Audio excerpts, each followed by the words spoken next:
بسم اللہ الرحمن الرحیم۔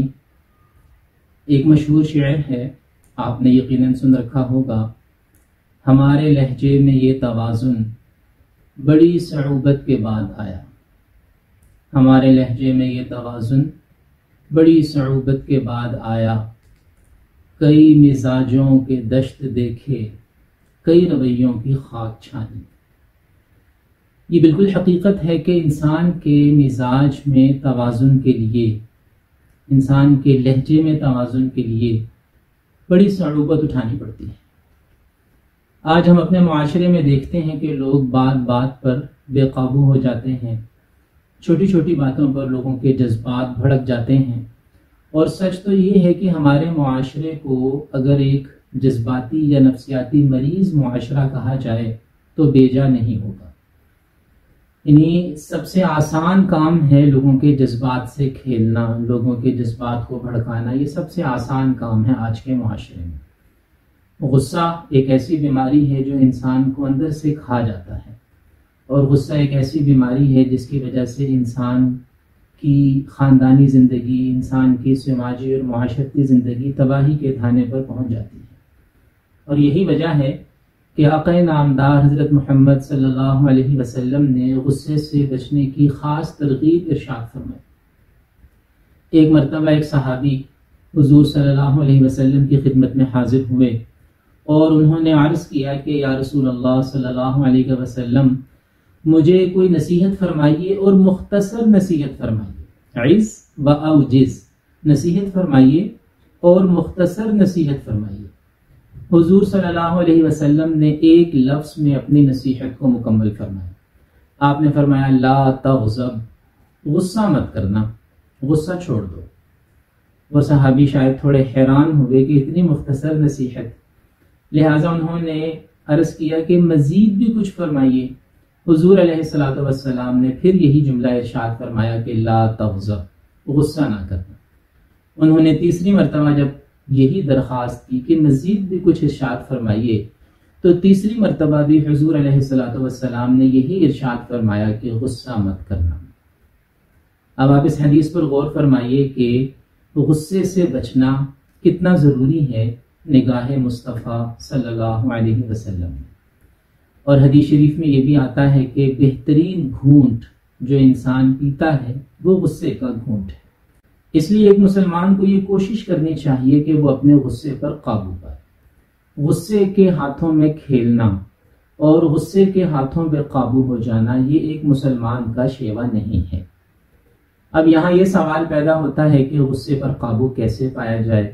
تو اس میں سب سے پہلی چیز تو میں نے عرض کی کہ اس کے لیے مشقت اٹھانی پڑے گی، برداشت کرنا سیکھنا پڑے گا۔ یعنی ہم ہر وقت غصے کے ہاتھوں میں کھلونا نہ بنے۔ غصہ آئے گا، غصہ آنا چاہیے، غصہ آنا بری بات نہیں ہے۔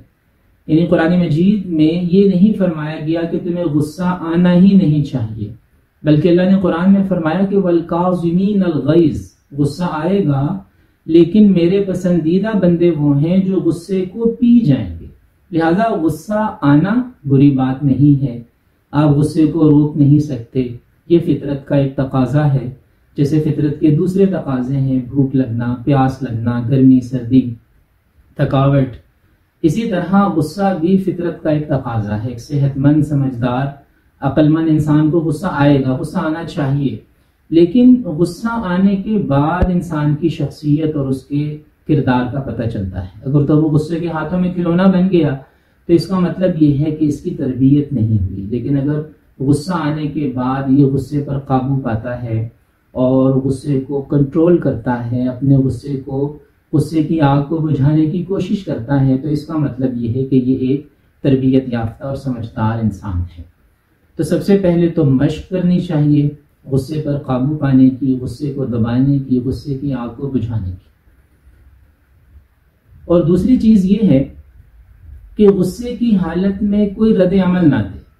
یعنی اگر کوئی ایسی بات ہوئی ہے جس پر رد عمل کی ضرورت ہے بھی تو غصے کی حالت میں رد عمل نہ دے، غصے کی حالت میں کوئی بات نہ کرے، غصے کی حالت میں کوئی کام نہ کرے۔ ہاں جب غصہ ٹھنڈا ہو جائے تو پھر سوچے کہ اس بات کا کیا جواب بنتا ہے یا اس بات پر کیا رد عمل بنتا ہے، یہ فیصلہ غصہ ختم ہونے کے بعد کرنا چاہیے۔ علماء نے لکھا ہے کہ آپ غصے کی حالت میں بچے کو سزا نہیں دے سکتے۔ غصے کی حالت میں شاگرد کو یا اپنی اولاد کو یا اپنے خادم کو سزا دینا جائز نہیں ہے۔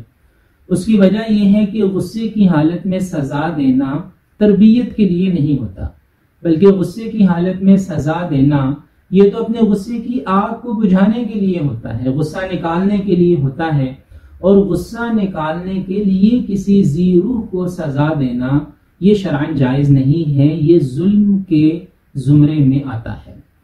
تو غصہ ٹھنڈا ہونے کے بعد پھر دیکھیں کہ اس غلطی پر کتنی سزا بنتی ہے۔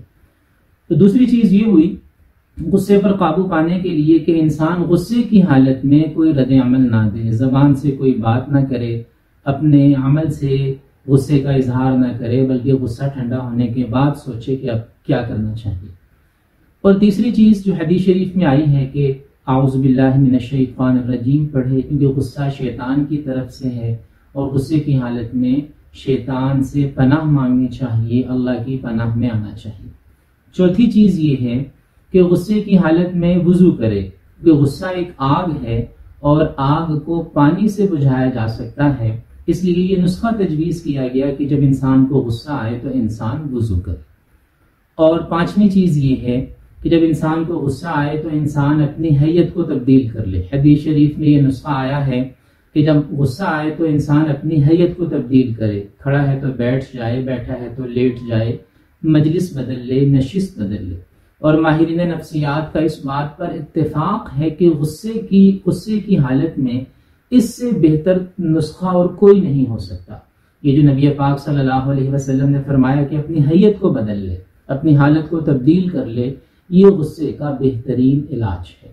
آپ دیکھیں کہ ہمارے ہاں خاص طور پر میاں بیوی کی لڑائی میں کیا ہوتا ہے، غصہ آیا، غصے میں بھڑک رہے ہیں اور منہ سے شعلے نکل رہے ہیں، اور ان شعلوں میں سے ایک شعلہ یہ نکلا کہ خامن نے اپنی بیوی کو طلاق دے دی، اور آدھے گھنٹے کے بعد اب بیٹھا رو رہا ہے، پریشان ہے، مضطرب ہے کہ اب کیا کیا جائے۔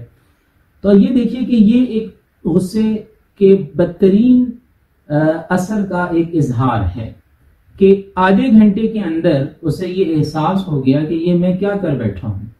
تو غصے پر قابو پانا ہے، غصے کے ہاتھوں میں کھیلنا نہیں ہے، غصے کے ہاتھوں مغلوب نہیں ہونا۔ اس کے لیے اپنی تربیت کرنی چاہیے، مشق کرنی چاہیے، صعوبت اٹھانی چاہیے کہ ہمارے لہجے میں یہ توازن بڑی صعوبت کے بعد آیا۔ یعنی انسان کو دھیما مزاج اختیار کرنے کے لیے، معتدل مزاج اختیار کرنے کے لیے وظائف بھی کرنے چاہیے، اور حدیث میں جو مسنون اعمال آئے وہ بھی کرنے چاہیے، لیکن ساتھ ساتھ اس کی مشق کی بھی ضرورت ہے، صعوبت اٹھانے کی ضرورت ہے۔ اللہ تعالی ہم سب کا حامی و ناصر ہو۔ والسلام علیکم ورحمۃ اللہ وبرکاتہ۔